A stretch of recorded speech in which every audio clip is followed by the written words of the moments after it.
नमस्कार। आज हम एक बहुत ही गहरे और क्रांतिकारी विचार पर बात करने वाले हैं। जी हाँ। एक ऐसा विचार जो करीब 2500 साल पहले बुद्ध ने दुनिया को दिया, और ये सिर्फ व्यक्तिगत मुक्ति मतलब मोक्ष या निर्वाण तक सीमित नहीं था। जी हाँ, बिल्कुल। ये था समाज के लिए।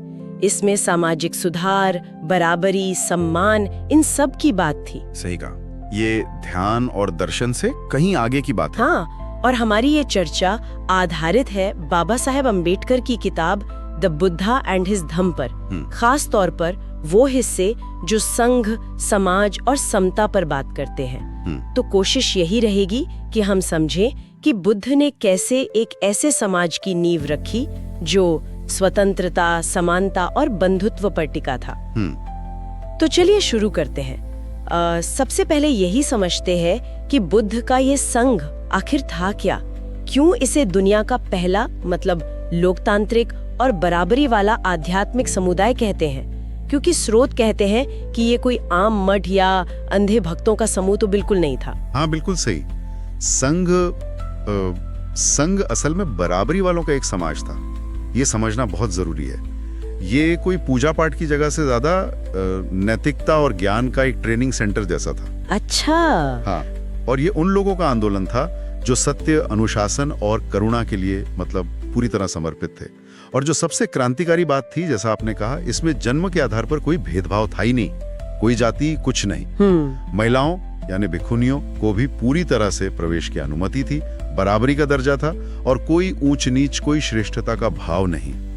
यहाँ तक कि बुद्ध ने भी खुद को कभी कोई भगवान या दिव्य हस्ती नहीं कहा। अच्छा जी, ये उस समय की जो ब्राह्मणवादी व्यवस्था थी ना, जो जन्म पर आधारित ऊंच नीच पर टिकी थी, उसके लिए ये एक सीधी बहुत बड़ी चुनौती थी, एकदम क्रांतिकारी। मतलब संघ की जो बनावट थी वही अपने आप में एक सामाजिक क्रांति थी। बिल्कुल। और बुद्ध का वो मशहूर कथन भी है कि कोई जन्म से ऊंचा या नीचा नहीं होता, कर्म और आचरण से होता है। ये बात संघ में कैसे लागू होती थी? क्या ये सिर्फ एक अच्छी लगने वाली बात थी? नहीं, ये सिर्फ कहने की बात बिल्कुल नहीं थी। ये संघ के काम करने का, उसके जीने का तरीका था, उसका डीएनए कह लीजिए। बुद्ध ने शूद्र कहे जाने वाले लोगों को, समाज से बाहर समझे जाने वाले लोगों को, यहाँ तक कि गणिकाओं तक को, सबको धम्म के रास्ते पर आने दिया, संघ में शामिल किया। सच में? उस जमाने में? हाँ, बिल्कुल। संघ के अंदर आप देखते कि राजा और एक आम आदमी बिल्कुल साथ बैठे हैं, कोई भेद नहीं। बुद्ध ने जन्म आधारित व्यवस्था को, वेदों की सर्वोच्चता को, पुजारियों या कर्म कांडों की जरूरत को, इन सबको साफ साफ नकार दिया।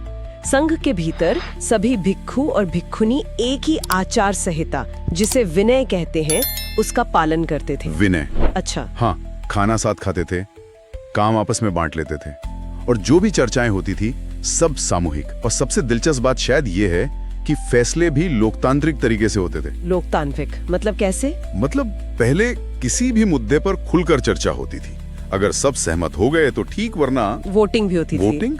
2500 साल पहले? जी हाँ, वोटिंग से फैसला होता था।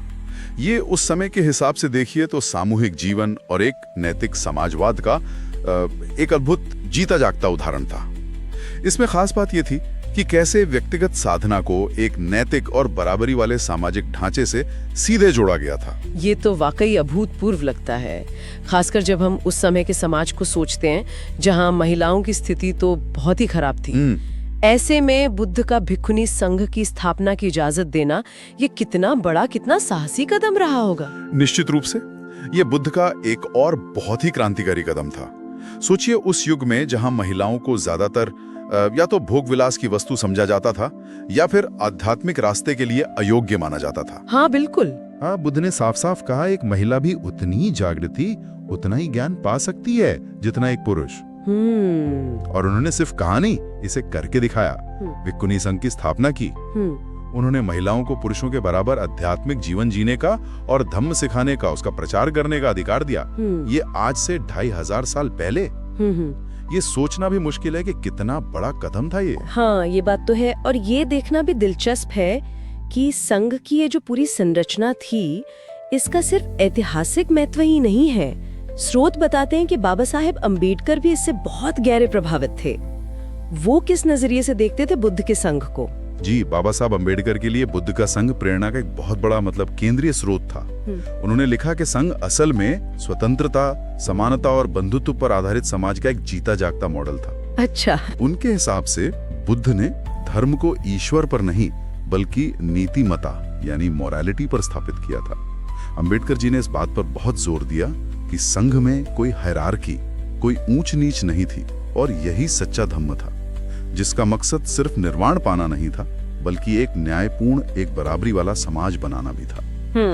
और इसी प्रेरणा से उन्होंने नवयान की कल्पना की। एक तरह से आधुनिक समय में बुद्ध के उन्हीं सिद्धांतों को मतलब समानता, करुणा, तर्क, इनको आधार बनाकर समाज को फिर से जीने का एक रास्ता दिखाने की कोशिश। तो फिर इस सब का आज के समय में क्या मतलब है, क्या प्रासंगिकता है? क्योंकि जैसा स्रोत भी इशारा करते हैं, हमारा समाज तो आज भी जाति, लिंग, पैसा, ताकत, इन सब चीजों में बुरी तरह बटा हुआ है। बिल्कुल बिल्कुल। और यही बुद्ध का जीवन और उनका संघ हमें रास्ता दिखाते हैं। सच्ची आध्यात्मिकता सिर्फ आंखें बंद करके बैठना नहीं है, वो सामाजिक साहस भी है। समाज में जो गलत हो रहा है, जो असमानता है, उसके खिलाफ खड़े होने का साहस। अगर हमारा ध्यान हमें दूसरों के दुख के प्रति करुणा से नहीं भरता या हमारे पूजा पाठ समाज में बराबरी लाने में मदद नहीं करते, तो वो अधूरे हैं। बुद्ध का संदेश आज भी उतना ही जरूरी है, शायद पहले से भी ज्यादा। हमें अपने आसपास ये जो बंटवारे हैं ना, इन पर सवाल उठाना होगा, इन्हें खत्म करने के लिए काम करना होगा।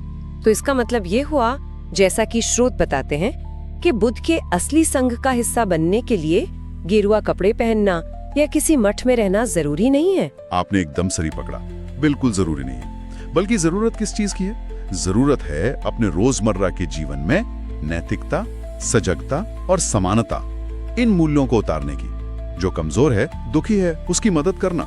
जहां न्याय दिख रहा है, वहां आवाज उठाना। हर इंसान बल्कि हर जीव के साथ सम्मान से पेश आना।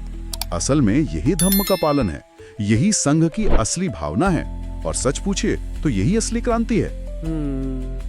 तो चलिए अपने श्रोताओं के लिए एक विचार के साथ आज की बात खत्म करते हैं। वो ये सोच सकते हैं कि क्या हमारी अपनी आध्यात्मिक यात्रा समाज में एक सकारात्मक बदलाव लाने की हमारी जिम्मेदारी से उतनी ही गहराई से जुड़ी है, जैसा बुद्ध ने अपने संघ के जरिए हमें दिखाया।